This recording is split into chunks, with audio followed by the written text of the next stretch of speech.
social media's reaction has been almost universally about Sean Strickland afterwards, okay? He was unwilling to back up the pre-fight talk of fighting to the death, of altering his game plan. You had Eric Nixick in his ear after every round urging him to do something different, and he couldn't. He did fight through the broken nose and showed some toughness. But does Sean Strickland deserve what amounts to the Colby Covington-like go-home heat that he's receiving, essentially blaming all things UFC 312 on him? Should we be talking about him as much as the internet is after this one-sided defeat? I think so. I think so. I mean, listen, let's say one thing about Coach Eric Nixick, friend of the show and somebody I have great admiration for. After every round, he was saying things in your head that you were saying to Sean, at least I certainly was, watching that fight. So you can't really claim, if you're Sean, that sometimes you watch title fights, BC. For example, when you watch title fight between Amanda Nunes and Rocky Pennington, and she tells her coach, I'm done, and her coach is like, get back out there, and then she gets her face smashed. You're like, right, her corner didn't necessarily help her in that case. No. The corner here was as excellent as they possibly could be. It didn't help in the end because Sean wasn't able to execute. But I just want to be very clear. It wasn't like he wasn't getting obviously right instruction in an urgent, timely, digestible way. He was. And I bring that all up to say, look, I don't know how encumbered he was by staff. That was a part of it, yeah. It looked like he had it. The question was he on medication at the time or nearby in a way where it affected his training? Let me ask you a question as I answer this very quickly. Did he look as in shape to you this time as he did for the last fight? Yes, and I even thought with the change in facial hair and hair, even though that doesn't really part of it, that it showed that he was like even more focused on going in there and doing what he had to do. I did not think he looked as good. I thought he looked much sharper last time physically. And if you look at the numbers for this fight, his significant strikes landed dropped off by 50. Not 50%, but like 50 total. And actually, last time, he numerically outstruck DDP. This time, he was numerically, and I think also obviously qualitatively outstruck. You bring up Colby Covington, and the reason why that's important is because he made this claim after the Leon Edwards fight where he completely shit the bed. Yes. Whereas, like, well, I was injured, and he, other factors he brought up. And it's like, I understand that there can be, in certain cases, extremely mitigating circumstances that make judgment of any one individual performance hard to come by. And I can certainly afford Sean Strickland that in this particular case. But the body of work is what the body of work is. He is a defensively oriented fighter who has tried to rebrand himself, or at least retool his skill set to be a little bit more offensive to get himself over the hump. And not only did he not do that, he actually regressed. Yes. He did. He worked less in this fight. What he worked at was less successful in this fight. Yes, he broke his nose. He is obviously tough, but all those guys at the elite level are all pretty fucking tough. But to be fair, he also set it back in. He could have asked out of that fight, and no one would have been upset about this that. This is not going to be any kind of claim about is he sufficiently tough to be a UFC fighter or a UFC champion. Sure. He's plenty tough. And then some. That's not really what's holding him back. But what really gets me, and there's a lot of frustration, is there has just been a consistent drumbeat about going to war, leaving it all out there, dying for you guys, and it never even gets close. And I'm not even mad at that. No, I am. I'm mad at just the lifelessness. I can't. The unwillingness to alter and change. But if he was sick, what more could he have done? That's the part where you have to kind of reconcile a little bit.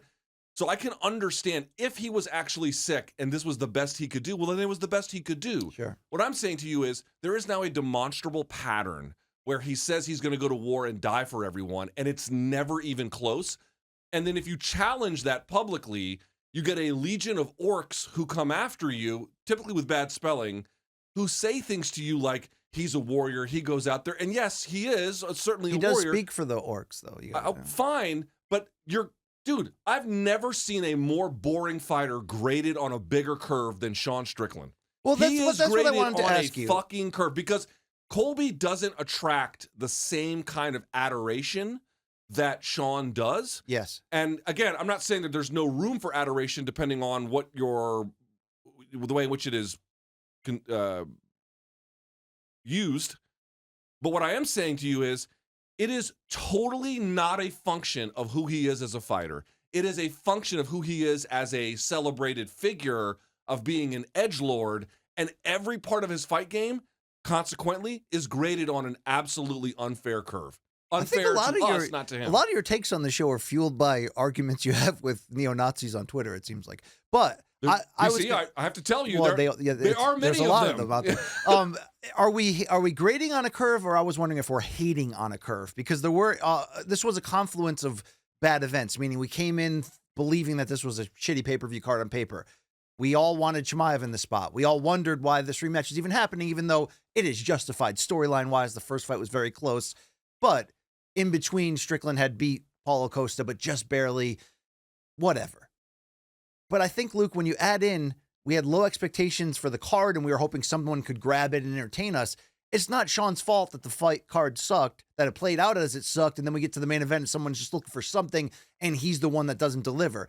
But I do think he does deserve a great deal of the blame, though, because it not even so much for sustaining our entertainment level, just for his standing as a fighter. It was most disappointing to see him not have a plan B and not even be willing to entertain a plan B. Now, I'm basically saying what led up to the nose break. The nose break on, he's just hanging on, and I almost felt like to some degree DDP was like, I don't want to, destroy the guy and hurt him, and he may have just carried him to the end. I'm just talking about when you're in a spot where people are like, well, this wasn't the fight I would have picked anyway, and you're going to talk that game, you owe it to yourself to go out there and give your best performance. And he fought the way he always fights. He looks like $1 million when he's controlling the terms of the fight and dictating everything. But DDP took that away from him, and we didn't see the proper adjustments. And then we get tweets like this from Ben the Bane Davis, who I enjoy on Twitter. And he's not, this is kind of sums up everybody with one of the worst title capturing efforts in recent memory, never had any urgency or looked as if he wanted to be there. That's the latter is the part that really makes me upset. I think it's maybe just coincidence and timing that it happened on a shitty card, and we're heaping more blame on him. But maybe it should be more about what DDP did and the adjustments he made, because he improved from the first fight. To your point, Sean Strickland regressed, and I'd almost rather have him come out and be like, it would have started some other conversations, but I'd almost rather him come out and be like, look, guys, the honest thing is I had staph and I wasn't 100%, but I didn't know if I'd get another chance, and I pushed through and I tried my best, and you saw me fight through this nose and blah, blah, blah. Because, he wanted to get the babyface reception. He took the mic out of DC's hands, which is like rule number one in general. Never give up control of the microphone. But number two, never give it up to a guy who may say something wild and crazy. And Sean tried like hell to babyface that up, and he did get a pop. And I mean, what did you think about Dana afterwards, essentially absolving him completely and just playing up his heart and how he acted like a professional in the cage, even though he doesn't act like it out of it?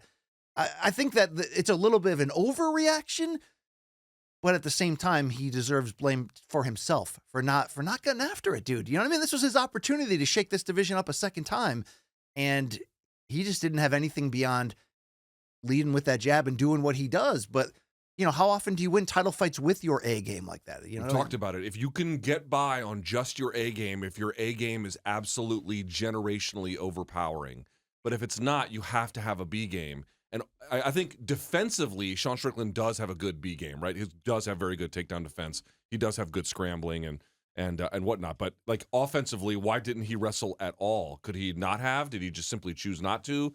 I don't know. I mean, here's kicking outside of the teeps. Here's the thing. That's the difference between those two strikers. DDP leaves the thread in of the high kick. DDP leaves no fucking stone unturned. Yes. If there is something he can, dude, he's a looter grabbing everything he can off the shelf. Like rioting in the 92 NBA playoffs. But he comes home with the biggest fucking bag because of it. Yeah. This is what gets me about Sean. It's like, could he have wrestled? Could he have not?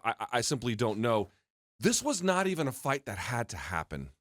Why wasn't the Hamzat fight made? Again, I don't know if there was some kind of immigration thing or just a timing thing. They wanted to save him. I'd love to get that answer. I would love to get the answer. Maybe Sean did him a solid. When I say that, I mean UFC, in the sense that they needed an available contender. He took it on terms. He had to go to Australia, taxes, the whole 9 yards.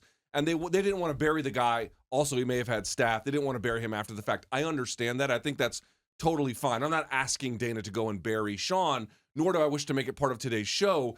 But I am a little frustrated when it's like two things. One, this was probably his last chance to have a UFC title fight. And again, I agree with you. Once the nose was broken, it was probably a done deal. But he may have been down 3 rounds before that I even scored a happened. 5-0. Yeah. Right. It may have been down even 3 rounds before. Like, where was the urgency even before that? This is your last chance to be No, here. he was, to give him credit, he was close in the first 2 rounds. I thought rounds 1 and 2, you could argue. Round 1, I thought you could argue. If Round you 2, I had didn't scored think it you for could. him, I think there's an argument. But the whole point was, I thought he still lost and he didn't do any Okay, adjustments. but even after that. round 2 or round 3, you're saying to yourself, dude, the whole point of what we were talking about pre-fight was, and you could hear Eric Nixick saying it. I know, that's why turn it up, turn it up, and he didn't do it. If there was something that was wrong, I wish they would just come out and said it. These are the times where I don't think it's an excuse. I think you're giving us answers to why it played out that way. I have a take here from Dean Thomas after the fight that I'm interested in your thoughts. We just have to admit it now. We have to admit it. Sean Strickland is not who he says he is. He's not who he says he is. We want him to be something. He wants to be something, but he's not that guy. He's not the guy who's going to go to the death, to the death. He didn't go to the death. He didn't even go to the well. He didn't even go deep. I'm not saying he's not a great fighter. I'm not saying he doesn't deserve to be where he's at, but he's not who he says he is. We got to admit that. Dude, what is wrong about that? That's fine. DDP is the guy who will go to the death. Yeah. DDP is the guy who, if he was down 3 or 4 rounds, would fight with insane urgency. Sean Strickland is a very talented, very tough guy with a defensively oriented style. He is good, and because of how good he is, he does deserve respect. I understand that. But the level of acclaim, the level of promise, the level of here's the storm, that's what's to come, here was the big opportunity to deliver on that. And again, tweak the style to get meaningfully different results. And everything went the other way. At what point are you supposed to inventory that and then ignore it all? The overwhelming evidence at this point is simply too complete. This is multiple title fights, a long career.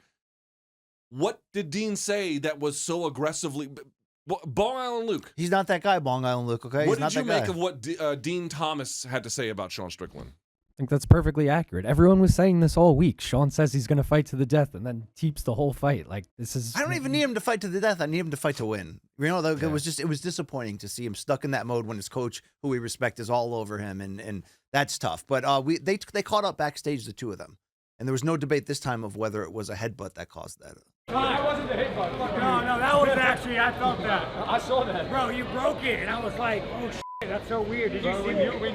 Because I hit it, and I was like, you're ugly, but then you were like super ugly, so it was like straight like this, and you just went, and I went for like 2 minutes just trying. Yeah, dude, I broke it, and I was like, well, in the movies, they just set it back into place. I saw you trying, and I was like, wrong way, man, wrong way. No, I felt it, I said it, and the crazy thing is you shot on me again, and dude, your nose just touched it, and it broke again. I saw it, I saw it when it broke. Hey, dude, at the end of the day, man, we talk about shit, but you're a bad motherfucker. Best in the world. Best in the world. I gotta go to South Africa, man. I've actually been to a Durban once. I loved it.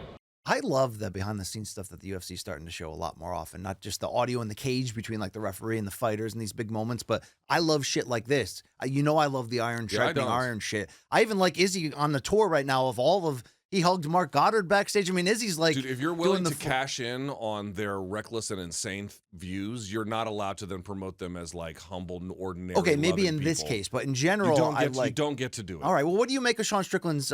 He did a video after the fight. Let's hear that, and then we can close the topic on this. Hey, what up, guys? We've been here once or twice. I'm so grateful for your guys' support, man. You guys are so awesome. Win or lose, you guys always ride, and I appreciate you. Drake is out, man. Help fight. Broke my nose like 6 places. Silver lining is their nose is so broken, it's really easy to reset. So, that was a new experience. But, I'll be quick. I get so many messages from fans, friends, family, like, hold your head up, it's okay. And you guys, man, like, I'm good, dude. Like, losing sucks, but, like, we all lose in life. And I talk to so many people, whether they lose their job, their girlfriend breaks up with them, and they just find themselves in this hole. But like me, I love the misery. Like, I love the suffering, because when you're miserable, when you're in pain, when suffering, the moment that's gone, and it will end, and there will be a new day, a better day. Life's good. So, I'm grateful, and being grateful kind of keeps my head up. And, for you guys going through it, look at me. I just wanted to give you a taste of that. Is he trying to pivot into like guru, like Tony Robbins encourager, or like Is he just a multifaceted individual? Like, are you okay with that reaction? I know people wanted blood from him.